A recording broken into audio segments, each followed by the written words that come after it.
Hey everybody, today I'm going to show you how I achieve smooth and consistent shading, and the first thing we need to talk about is how to sharpen your pencil. So what I like to use is this electric sharpener, which is probably like 25 years old. I probably got it when I was like, I don't know, 12, something like that, which would make it 30 years old. Anyways, the reason I like to use this one, it really eats up pencils fast, but you can see it exposes a nice, long, smooth, tapered piece of graphite there. You compare that to a pencil like this, which does have a lot of graphite exposed, but it's not smooth at all, so this will not achieve a smooth shade. So the reason this is so important is because when I apply the pencil to the paper, I need it to be as smooth and even as possible so it applies to the paper as an even, consistent shade.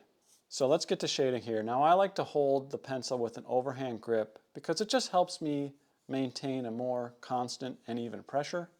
And also when I'm moving the pencil, I'm moving from my elbow and not from my wrist. Again, it's just to stay consistent and controlled.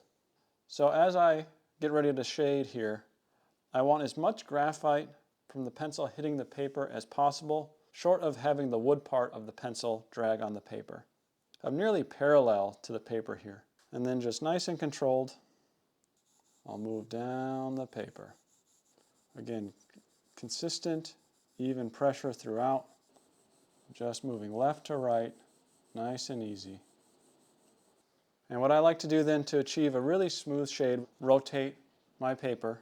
I'm going to go at it from a different angle and just do the same thing, which is going to darken my shaded area, but it also helps hide any lines that I did create. Of course, if you want a darker area, you could also use a darker value, or you can add more pressure. But again, with the pressure, it needs to stay consistent. So oftentimes, if you apply more pressure, it's harder to maintain that throughout. And again, different angle. The more directions you come at it, it's going to hide any unevenness. So there you go. There is a nice, smooth, shaded area. Now you compare that to if I were to try to shade it in with just the tip.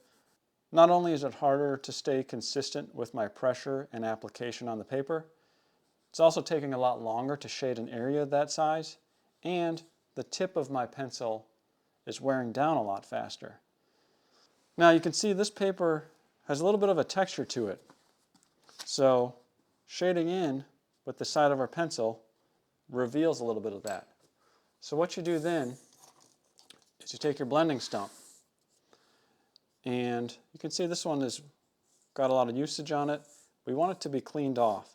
So I just take a piece of sandpaper, this is 80 grit, and just clean off some of that old graphite. Otherwise, there's a good chance that's going to transfer to your shaded area and make it uneven. So with it cleaned off, just give it a little test somewhere on a piece of scratch paper or something. Wear off anything that's just remaining on there.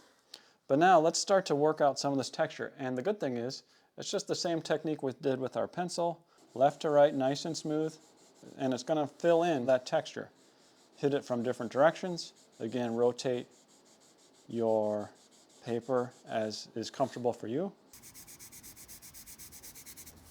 And there you go, a nice, even, shaded area.